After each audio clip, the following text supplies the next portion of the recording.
Hello दोस्तों, नमस्ते, प्रणाम। मैं पूनम गुप्ता अपने आरती गुप्ता यूट्यूब चैनल पर आप सभी का तहे दिल से स्वागत करती हूँ। और मैं आप सभी के बीच एक छोटा सा माता रानी का हवन गीत लेकर आई हूँ। गीत कैसा है प्लीज़ कमेंट बॉक्स में ज़रूर बताना। गीत अच्छा लगे तो लाइक कमेंट शेयर ज़रूर करना। प्लीज़ चैनल को सब्सक्राइब कर दिया करो।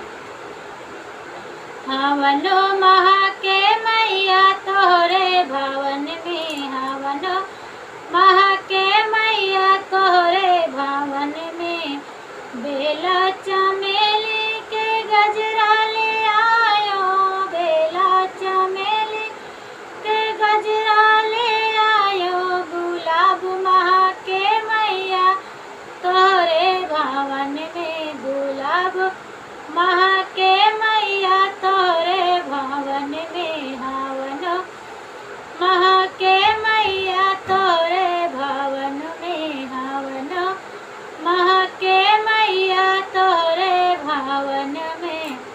मैया दुआरे के निमिया के पेड़वा, मैया दुआरे के निमिया के पेड़वा, पवन ढूरे के मैया तोहरे भवन में, पवन ढूरे के मैया तोहरे भवन में, हवन महा के मैया तोहरे भवन में, हवनो महा के मैया तोहरे भवन में।